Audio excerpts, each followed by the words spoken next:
Hola a tots i benvinguts a un nou videotutorial. Estem en història de primer de l'ESO en el tema número 13 que fa referència a l'antiga Roma.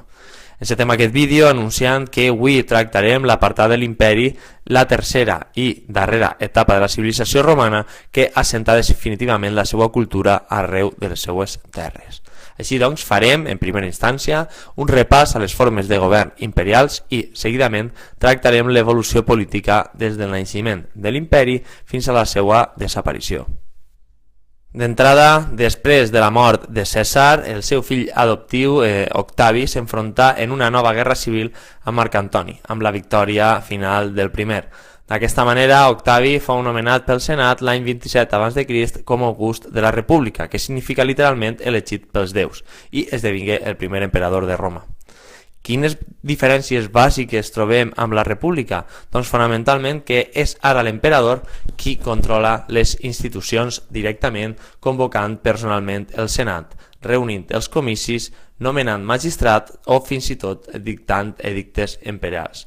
A més, també acaparava el poder religiós, prenia el títol de Pontífex Maximus, comptat i debatut, les institucions republicanes continuaren funcionant, tanmateix desvirtuades sota l'ombra de la figura de l'emperador.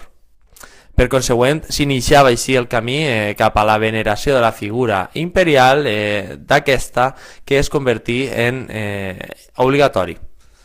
A nivell polític, el control del territori cada volta més extens es dugué a terme mitjançant una creixent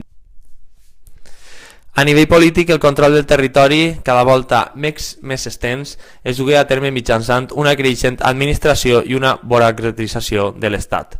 Els territoris incorporats foren organitzats en províncies dirigides per un governador que, amb l'ajuda d'un nodrit corpus funcionarial, s'encarregava de l'administració d'aquesta a través de la recaptació d'impostos i el manteniment de l'ordre públic.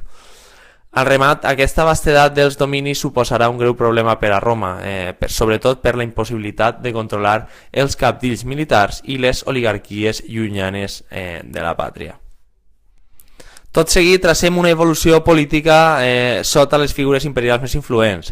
Durant el segle I abans de Crist i el segle I després de Crist assistim a la consagració del poder imperial. Destaquem, doncs, d'una banda, la ja esmentada figura d'Octavi August, que porta l'anomenada Pax Romana, que és la pau a les fronteres internes del recent creat imperi. D'altra banda, la primera gran dinastia imperial, la Julio-Clàudia, amb 4 emperadors més, Tiberi, Calígula, Claudi i Neró. I darrerament la següent dinastia, la Flàvia, d'acord, amb Vespasià, Tito i Dominicià. Ja en el segle II després de Crist hem de ressenyar el període de major esplendor romà, el protagonitzat per la dinastia Antonina i el quintet dels 5 bons emperadors, Nerva, Trajà, Adrià, Antoninus Pius i Marc Aureli. Cal assenyalar la figura de Trajà, el primer emperador d'origen hispànic i amb el qual les fronteres de l'imperi arribaren a la seva màxima extensió, després de les guerres, sobretot dàciques.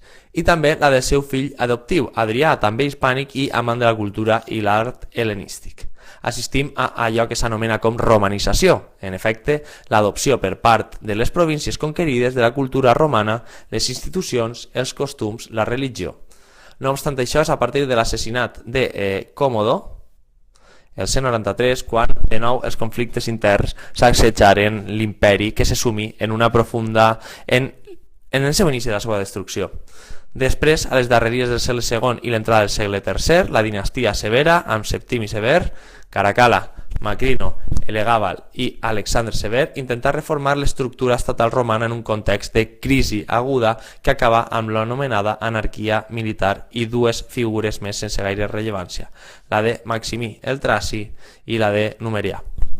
En el segle IV hem de fer menció a la figura de Dioclecià, qui intenta dividir administrativament l'imperi en 4 poders, concretament sota les 2 autoritats de 2 Cèsars i 2 Augusts, en allò que se'n coneix com la tetrarquia, i també la de Constantí I el Gran, el qual legalitzà la religió cristiana amb l'edicte de Milà del 313. Darrerament també hem de comentar la figura de Teodosi I el Gran, qui adoptà la religió cristiana com a oficial de l'imperi després de l'edicte de Tessalònica de 380 i dividí aquest en 2, l'occidental, amb capital a Roma i per al seu fill Honori, i l'oriental amb capital a Constantinoble, atorgat a l'altre dels seus fills, Arcadi.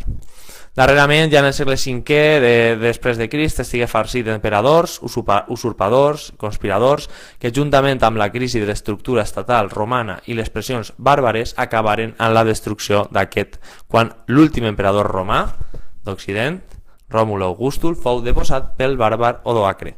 Com a curiositat hem de assenyalar que l'últim emperador, curiosament, pren el nom d'un dels fundadors llegendaris de la pròpia Roma, és a dir, Ròmul. Com a cloenda, tractem el punt de la fi de l'imperi que hem anat esgrimint adés.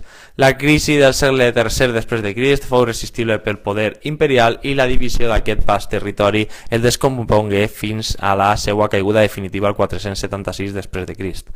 Així doncs, quines foren les causes que provocaren aquesta davallada? En primer lloc, hem de fer menció als atacs i pressions dels pobles bàrbars germànics. Aquests vivien més enllà de les línies de les fronteres imperials i eren tribus seminòmades que s'organitzaven entorn a clans familiars i sota el comandament de cabdills militars que ostentaven el títol de monarca. Endemés, a nivell econòmic, la manca d'esclaus per l'aturada de les conquestes provocà un descens productiu industrial sever i la paralització del comerç per part de les tribus bàrbares.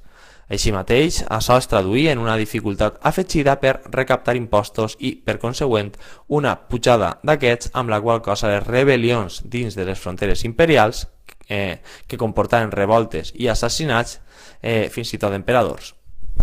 Darrerament, el poder dels cabdills militars augmentà de manera notable i el poder de l'exèrcit s'imposà al de l'esfera civil i l'autoritat de l'emperador, de manera que l'autoritat provincial, ja amb molt de poder, caigué en mans de militars. Respecte a la religió, val a dir que el cristianisme, tal com assenyalàvem ja anteriorment, esdevingué la religió oficial de l'Estat. Primerament, Constantí I la legalitzà amb el cèlebre i famós Edicte de Milà de 313 i Teodosi I el Gran també la convertí en religió oficial de l'imperi amb el de Tessalònica. Per tant, els valors romans, les creences i normes existents, els déus, ja no eren vàlids i la descomposició social era una realitat. Com a colofó final, el propi Teodosi dividí l'imperi el 395 després de Crist perquè els seus fills l'heretaren i posà en pràctica allò que Dioclecià ja intentà una centúria abans. Com a conseqüència, l'imperi quedà trencat entre Occident i Orient, aquest últim continuador de la tradició romana fins a la caiguda al 1453. Ròmul Augustul capitulava l'any 476 després de Crist davant del bàrbar Odoacre i entregà les claus de Roma. Aquestes foren enviades a Constantinoble, capital del posterior imperi bizantí, en senyal de rendició definitiva romana. És així on s'acaba l'edat antiga i s'enceta, segons la historiografia francesa, que és la que regeix el nostre temps històric, l'edat mitjana. Bé, fins així el nostre videotutorial d'avui, espero que us hagi servit d'ajuda i ens veiem a classe. City side, crystal bit of snowflakes all